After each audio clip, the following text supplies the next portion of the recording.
Never let a black woman make jokes about white comedians. That's law. What? What? Like, shut up, yo. You don't remember when she made me cry almost once talking about my sperm? Welcome back to Mindset Devil. Today, we're diving into the drama surrounding comedian Andrew Schulz. His offensive jokes about black women and how two of hip-hop's most polarizing figures, Charlamagne the God and 50 Cent, are catching heat for defending him. Let's have this discussion on the latest episode of The Brilliant Idiots. Charlamagne doubled down on his support for Schulz, saying comedians should have the freedom to joke about anyone without fear of cancellation. He even said, "Since when do we police comedians? If you don't like the jokes, you can rap about it, protest about it, tweet about it, but comedians should be able to say whatever they want." I don't want to say license because that's not the right word, but you have the license to make jokes about any and everybody. Since when do we police comedians? And by the way, if you don't like the jokes, you have every right to say it. You can rap about it, you can protest about it, you can be offended, you can tweet about it, you can do all of that shit. If Andrew was a person who only was constantly making jokes about one group of people, it would be different. 100%. Yeah, and don't get me wrong, there are people who call themselves comedians that oftentimes use it as a smokescreen to just say some really fucked up, dumb, shitty jokes that are probably racist or hateful. Yeah. And that sucks, and that's just bad comedy. But if you're being honest, like if we're all sitting here being honest, and anybody even online that knows anything about me is being honest, you don't believe that. You're equal opportunist. Exactly. It's like you've seen me make fun of everybody, and not only do I make fun of everybody, I'm going to your house to do it. Charlamagne's defense comes after Kendrick Lamar seemingly called Schulz out on whacked out mural with the line, "Don't let no white comedian talk about no black woman. That's law." Andrew Schulz, a man who dances on the edge of humor and offense, crossed a line that even the devil himself would call bold. During a casual banter on his Flagrant Podcast, Schulz decided to let loose with comments about black women that were as reckless as they were offensive. Yeah, black girlfriend effect. Yeah, You're into that. Yeah. She came in. What's the black girlfriend? Did he come in and start fighting? Nah, bro. You got to know about black girlfriend effect. She just... Wait, what is the black girlfriend effect? You don't know about blow up the other culture. Yeah, so you'll see a guy who's had a black girlfriend, all of a sudden he's got buzz cut, like clean shape up. I like that. They shave their hair because they start losing it. Because they're so stressed being around this black girl complaining about shit all the fucking time. That's why they gotta shave their hair. Nah, bro. White guys with black girlfriends, they grow a beard because there's more cushion when they get slapped the fuck out of. Referred to white men dating black women, claiming they'd shave their heads from stress and even grow beards as a cushion for the supposed slaps they'd endure. Yes, he summoned the tired, venomous trope of the angry black woman, a narrative so overused it might as well be carved into the walls of ignorance. The real twist, his guests, hosts of another podcast, laughed along, complicit in silence. They later apologized, of course, their laughter now ringing hollow as the internet ignited with righteous fury. That's because the men were both black men that hosted their own podcast called ShxtsnGigs, that they broadcast in their home country, which happens to be the United Kingdom. Their audience is mostly comprised of black women, so the fact they were on Flagrant, laughing like two hyenas with a white comedian using black women as the butt of his jokes, caused the internet to crucify them. But Schulz, not a shred of remorse. Instead, he doubled down, waving the banner of comedic freedom like a shield against accountability. The backlash was instant, but instead of taking accountability, Schulz went further off the rails, joking about XXX assaulting Kendrick Lamar in a prison scenario, which made black people consider Schulz public enemy number one. All right. He basically said that in response that he could make love to Kendrick Lamar. What he said is he could rape him. Right. Well, he said he could make love to him. The only thing he can do is decide whether it's consensual or not. That's rape, right? Which is rape, right. So, and to me, when a white boy talks about buck breaking a nigga, that's problematic. Now, to me, that could be funny. I've never seen a rape joke be funny. I've never seen it. But you can't then say, well, they're making all these threats to my daughters and all this kind of stuff. You can't do that. To me, if you're, and then I heard him and They were talking about, oh, I make jokes about everybody. I guarantee you he would never make a rape joke about nobody else but a black man. Ever. And I would say in many respects hypocritical, because if a black man made those same comments about a European Jew, if Kendrick made those comments about a white artist, if Kendrick made those comments about Jewish women, I'm sure Andrew Schulz's community would be up in arms. I'm quite sure the Jewish community would not take kindly to a mainstream black podcaster making disrespectful, stereotypical jokes about Jewish women, or making disrespectful, sexually suggestive comments about a very popular male Jewish recording artist and what he can do to them if he ever had the chance. Even though it was a joke, it was without question laden with a lot of historical and stereotypical innuendos and energy and assumptions that I didn't find funny. And I'm sure if the shoe was on the other foot, the Jewish community wouldn't find it funny as well. Because he seemed to insinuate that he would dominate over Kendrick, and that Kendrick wouldn't be able to do anything to stop it. Like, first of all, Kendrick's people and the gang affiliate, everybody, his security, they will kill me. They will destroy me. They'll find me in the street. They'll fucking cut me up. They'll shoot me. They'll do whatever. I'm not a tough guy. Y'all do. But just Kendrick, I would make love to him, and there's nothing he can do about it. Just Kendrick Lamar, I would make love to him, and the only thing that he could do is decide if it's consensual. To many people, this seemed to have an arrogant racial undertone to it as well. And how did Charlamagne respond to that? He still backed his friend, saying Schulz wasn't targeting just one group and dismissing the outrage. Let's be real, Charlamagne's stance feels like a betrayal, especially to black women. Then there's 50 Cent. He appeared on Schulz's Flagrant Podcast, and for a moment, it looked like he might actually confront Schulz for his disrespect. Instead, 50 turned it into a joke, mocking the situation and siding with Schulz.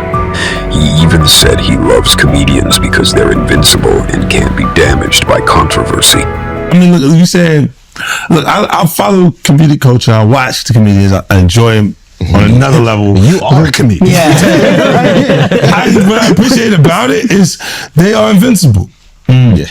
When I watch them, I look and I go, there's no point that you could do something that actually damages what they developed, what they built. Like, like they go, like, in any case, like Cat Williams could fight a 15-year-old kid that is his height and not do so well, right? I didn't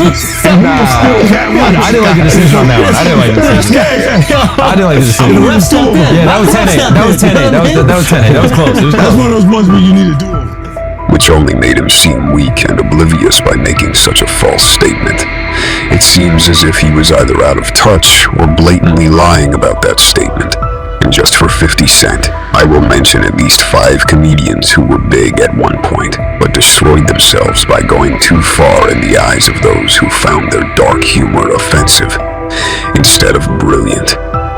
Starting with number 1, Michael Richards, a once popular stand-up comedian who was once a household name from playing a character known as Kramer on the 90s sitcom called Seinfeld.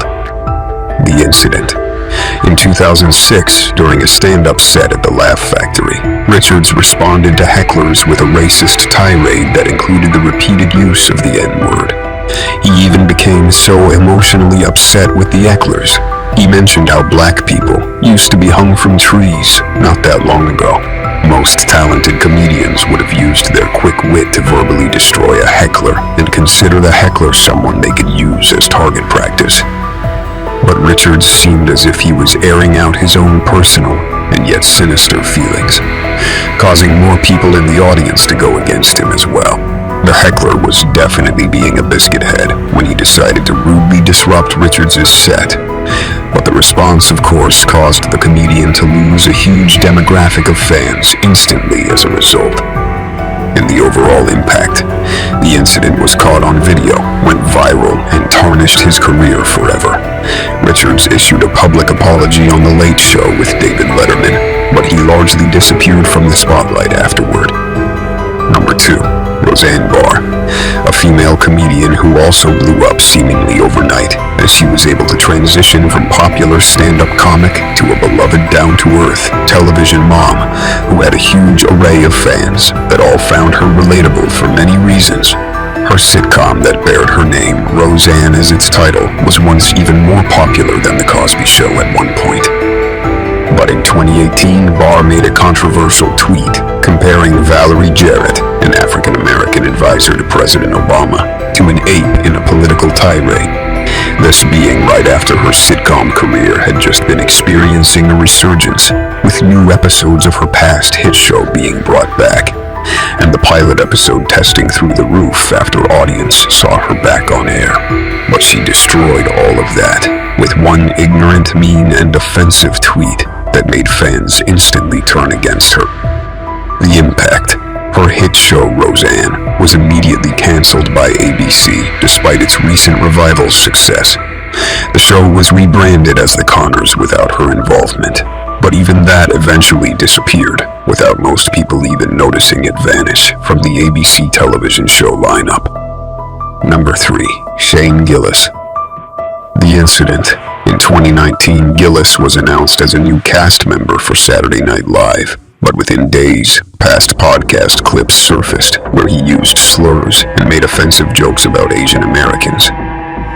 And before he even got the chance to become a possible new comedic star by way of the longest-running television sketch comedy show, he was demolished for being racially insensitive to a group of people he thought should be the butt of his jokes as well. And the impact. Gillis was fired from SNL before even appearing on the show. Though he continues to perform stand-up, the incident significantly impacted his mainstream opportunities as well. Number 4, Gilbert Gottfried. The incident, known for his edgy humor, Gottfried faced backlash back in 2011 after making insensitive jokes on Twitter about the Japanese tsunami, which wasn't received well at all, unfortunately, for him. And the impact. He ended up losing his long-standing role as the voice of the Affleck Duck, and that's because, as it turned out, they had strong business ties to Japan, which either he didn't know or didn't care at the time. While he continued to work in comedy, the controversy affected his reputation greatly, and he too suddenly lost his position as a crossover mainstream comedic actor. And finally, number 5, Andrew Dice Clay. The incident. While not linked to a single event, Clay built his career on shock comedy, often targeting racial, ethnic, and gender stereotypes. His material was highly controversial in the late 1980s and early 1990s. And the inevitable impact on his career.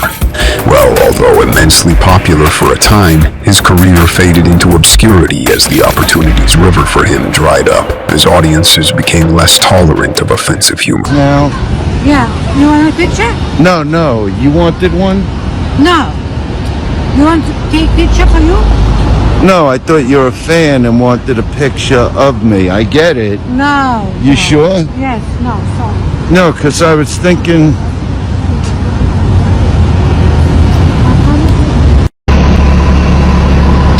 I could see you're a fan. It's okay, and I'm very grateful for Thanksgiving. And maybe you wanted a picture just with me? Oh, no. It's okay. A lot of people get nervous to approach me. You know what I mean? Just because of the movie stardom and everything. And so if you want a picture... I'm good. What? I'm good. I'm good. Thanksgiving. Clay remains a polarizing figure in comedy, but hasn't been a big draw in the major clubs and events in decades because of his brand of humor. It's a bad look for both Charlamagne and 50 Cent, But let's not pretend this is the first time they've been on the wrong side of the culture. Charlamagne has a history of questionable behavior. Remember when he bullied Lil Mama on The Breakfast Club so viciously that she cried during the recording of The Breakfast Club? He targeted her from the moment she sat down and the camera started rolling. He ridiculed everything about her, from her physical appearance, calling her the voice of the young struggle face, adding that because she is young, but also has an old-looking face. He even went as far as to say that if your face was the Bible, it would be the Old Testament. He also ridiculed her for being cocky when she considered herself as confident. Many people considered Charlamagne as being mean by trying to tear a young black woman down and saw his tactics as a form of bullying. But the controversy surrounding Charlamagne doesn't stop there. In 2001, he was accused of XXX assault of a 15-year-old girl, and he was around 23 years old at the time. It's a charge that he has strongly denied till this day. The case was eventually dismissed due to lack of evidence, but the accusations have continued to resurface over the years. In 2015, Charlamagne himself admitted to giving a woman Spanish fly, which you can buy over the counter in a grocery store in most big cities, but is something that's been associated with XXX assault, and having doing the nasty buzzard to her while she was heavily under the influence. While he claimed the encounter was consensual, yet still, his supposed consensual partner says she didn't remember it all. Despite these troubling allegations, Charlamagne has continued to enjoy success in the entertainment industry, but some have questioned whether his past actions should be ignored or if they should impact his current standing in the public's eye. What's your stand on something like that? Do you think the supposed victim is only making a claim like this in an attempt at possibly getting a lawsuit? Or do you think her story is 100% true, and Charlamagne the God clearly took advantage of her and needs to be held accountable for it, just like anyone else would have to be? But back to his defense of Andrew Schulz, which many people consider to be just another chapter in a long book of disrespect toward black women. And they believe he defended Schulz because he himself has a personal disrespect towards black women as well. And Schulz only felt emboldened to say the things he said because people like Charlamagne make him feel comfortable to do so also. And then there's 50 Cent, who he himself is no stranger to controversy either. He's been accused of turning on his own people more than once. Take the time he defended Eminem against Lord Jamar, who happens to be a pro-black rapper and one of the 3 members of a legendary rap group called the Brand Nubians. Jamar and 50 Cent were at constant odds based on Jamar's reply to a question on Vlad TV, where Vlad had asked him about whether, if not, he would agree that Eminem was the greatest rapper of all time. Jamar's opinion was that he didn't feel Eminem was as good as people make him out to be. Some people labeled Jamar as a hater for his statement. Many fans of rap music were saying he probably felt like giving the title of greatest rapper of all time to a white MC was like spitting in the faces of all the other rappers that came before him in a genre originally created by black people to begin with, which historically has been the case with different forms of American music that became popular by black artists that paved the way for its success.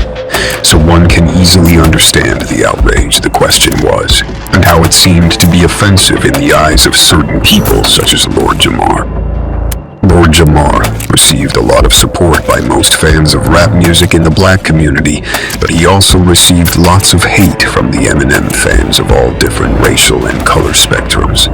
But Lord Jamar's biggest adversary was without a shadow of a doubt 50 Cent, who many saw as going harder than even M himself by simply threatening him online over his statements and his lack of support of Eminem being the greatest rapper of all time. Lord Jamar recently went on a rant about Eminem again. This time, he insisted a Rap Goliath was whack during an interview with Rapmatic. Now, 50 Cent, who never shies away from giving his 23.2 million Instagram followers a piece of his mind, is labeling the former brand Nubian MC nothing but a clout chaser. On Thursday, May 16th, the power mogul hopped on the gram and clowned his hip-hop peer for going after Slim Shady. 50 also managed to give him a new name. Lord Jerome better sit his ass down, he captioned the photo. Thought you died already. Get the f*** out of here. You ain't Grand Poobah anyway. I'm gonna need a bum ass in one of my shows. I'll be reaching out shortly. Along with the caption, 50 shared a photo of Jamar with the words clout chasing across the front, followed by Jamar's quotes from the Rapmatic interview dissing M. My thing about Eminem and all that, and I hate bringing his f***ing name up, my thing about this, you can't crown somebody king and circumvent the true kingdom, he said in part. Like white people will crown Eminem king because he sold the most records out of all rappers. 50 Cent blasts Lord Jamar over scathing comments about Eminem. In a recent interview with Rapmatic, longtime Eminem adversary Lord Jamar continued his tirade against the Detroit icon, explaining why he isn't a fan. My thing about Eminem and all that is I hate bringing up his fucking name. My thing about this motherfucker is you can't crown somebody king and circumvent the true kingdom. Like white people to crown Eminem king because he sold the most records out of all rappers. But when we go into everyday life of black people, people who are the originators of this shit, we don't fucking listen to Eminem. We don't listen to Eminem. He's correct. He's absolutely correct. We haven't listened to Eminem for a while. Once Eminem started getting more into the pop sound, we haven't listened to him. So none of us would crown Eminem king. It was one point in the early 2000s that we really we looked at Eminem lyrical ability, and it was impressive. It was impressive for his wordplay, how he put the words together, and just to hear somebody come from the trailer park lifestyle, you know, it was kind of intriguing to us. But after a while, that shit got old. So Lord Jamar says something very, very meaningful and correct about Eminem, and you get butthurt and you jump out there cooning. He's saying he smoked a bad batch, all type of niggas. He a bum ass nigga. You gonna need the nigga in the show. Come on, Uncle Ruckus. That's who you is. You been cooning for these crackers for a long time, Fifth, and you my man. I'ma give you the real shit. Let Eminem stand up for himself. If Eminem wanted to say something to Lord Jamar, he would. He would get it on track. He would have did something about it. We don't need you to jump up for the white boy. It's like you've been doing this for years, man. Stop cooning, man. You're stepping some real shit with Rob Prophet. Real News Raw. Fifth, stop cooning, man. Stop playing. Funny thing is, Eminem himself hardly even put any energy into it. Eminem just continued doing his thing and making great music for his fans, while 50 played guard dog and mouthpiece for him on his accord. People did not like seeing 50 taking that position at all, and saw him as a traitor to an art form that took him from the mud to the top of the entertainment food chain, thanks to people that looked just like him. Some also even started to spotlight and call out the fact that all of his TV shows constantly glorify the street pharmaceuticals game, sending a dangerous message to young black men about what success actually looks like. With that also being brought into many discussions by netizens, it paints a picture of 50 Cent as someone that has forgotten where he came from, as well as the people that put him there outside of M and Dr. Dre. That, I guess, is another topic for another time, but I would definitely love to hear what you think about 50 Cent's motives for his verbal assaults on Lord Jamar and threats of physical harm to him for his opinion. But here's the bottom line. When people like Charlamagne and 50 Cent use their platforms to defend someone like Schulz, it says a lot about their priorities. They're protecting their friendships, their business relationships, and their own interests, but at the cost of the culture, and especially at the cost of black women. And here's the other thing. The fact that 50 Cent suddenly decided to pop up on Andrew Schulz's podcast last week and not truly defend Kendrick in a way hip-hop fans expected him to made the black community really lose a ton of respect for him.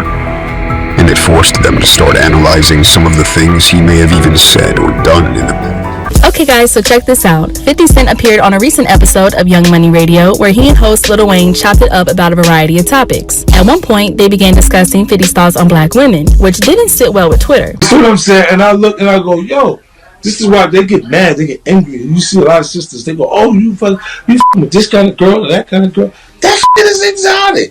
Stupid. That shit looks a lot different from the shit that you see in the neighborhood all the time. It looks like that shit looks like it came off a boat, baby. Goddamn, you don't like that, motherfucker? You don't like that? You go, goddamn, what's the matter with you? It feels like something foreign. It feels like something that you can't just get. So in some kind of ways, it is interesting to explore. You know what I'm saying? But they get mad, they get angry. How did you end up with this motherfucker or this, that? I'm like, huh? For real. One Twitter user wrote, for Lil Wayne, a black man with a black daughter, to sit there while another black man, 50 Cent, implies that black women aren't exotic and perpetrate the angry, jealous, bitter black woman stereotype and laugh just really confirms that a lot of these celebs are colorist and anti-black. And that was just the tip of the iceberg. Even Wayne's daughter, Reginae Carter, appeared to comment on 50's interview. I'm black, I'm beautiful, I'm enough, I'm exotic, I'm amazing, I'm one of the MF kind. She tweeted on Sunday, July 5th. Now where my black beautiful queens at? But 50, clearly unfazed, decided to double down on his comments. In an Instagram post, he slammed the Shade Room for posting the clip. The Shade Room ain't for this. He captioned the post, what I said is true, now picture me, unaffected, unapologetic, and unavailable for any other comment. But the chance he had to enforce Kendrick's statement and to show that he was on code went out the window as he did nothing but make himself look almost starstruck on the show. And he appeared to be like someone who forgot to execute the mission he was close enough to do, which was to hold Andrew accountable for his statements, both against Kendrick and black women most importantly. The demographic he never even mentioned at all. The only thing he actually accomplished was showing his disloyalty to his people and make Schulz a huge bag from all the millions of views that one almost 3-hour monetized video made for Schulz's podcast. Now, in my own personal take on this matter centering around the statements made by Andrew Schulz that started the whole viral topic in the first place, is I myself feel as if this goes back to an old saying that still holds relevance today, and will always be the case based on human nature. In most cases, when you give someone an inch, they always seem to take a mile, and when you give them the freedom to talk, at some point, they're going to say what's really on their minds. And you just may not like what you hear when they do. There are many people that will be hypocritical at times, without even seeing themselves as such. The human animals that we are have a natural tendency to indulge in things that others may find off-putting, and will often defend our right to do so, acting as if the ones that find it hurtful are just being sensitive or hating you for your choice to indulge in it. A lot of times we do it unapologetically until the tables are turned and we suddenly find ourselves as the butt of the jokes of others. I don't care what anyone says. We all are racist or have been racist towards others to some degree, consciously or even unconsciously. It's just lucky for us. We are not famous enough to have had our words magnified and used to define us, to the point we can't even apologize once we become aware of the hurt we may have caused. We're probably blocked out to be able to say what we wanted to say at the time. What many celebrities either forget or don't care about is, once you're famous, all of your words and actions are magnified, and they can be used to stunt your ability to become a better person should you decide to. As a young man, not knowing any better and following individuals I looked up to, I found myself saying or doing things I would never say or do being the man I am today. There are witty, funny comedians, and there are controversial, thought-provoking comedians. Witty comedians have the talent of being able to make you laugh without saying anything that is aimed at trying to hurt people's feelings. And then there's the controversial comedians that love being unapologetic, and they aim to get a reaction out of their audience, however they are able to do it, even if it means being offensive. For them, any reaction is a positive reaction as far as they're concerned. But when you want to play the controversial card and be what some may consider to be offensive, just know that not everyone will be laughing or think that you're just playing. or they may not even care if you are. So if you're willing to be unapologetic, just make sure you keep that same energy at all times. Because if you can't, you better be careful who you play with. They just may choose to make an example out of you. It's just that simple. Now, in the case of someone like Schulz, being that he comes from the Jewish community, you have to wonder how he would feel if someone made jokes about their women they felt were offensive towards them. Would he align himself in front of his people with someone that was constantly making them and their faith the butt of their jokes, and they were demanding an apology? I don't know. Maybe he would, or maybe he wouldn't. Either way, my only question to you now is, how do you feel about this whole controversial topic of comedians should be able to say whatever they want without having to worry about being targeted in any way, whether it's canceled or even getting caught on the streets and some people possibly barbecuing their ribs over their controversial stand-up acts? The last comedian to think everyone found him funny ended up getting turned into a human pretzel in the middle of a schoolyard by a 98-pound 7th grader who refused to get the joke. Whatever your thoughts are on this, make sure you make your voice known in the comments section below. Also, feel free to request and help decide the next Mindset Devil video topic. The goal of this channel is to build an unbreakable brotherhood of like-minded individuals that want to protect the culture at any cost. Thanks for watching, and if you want more stories like this, don't forget to like, subscribe, and hit that bell for notifications. See you in the next video. Stay dangerous.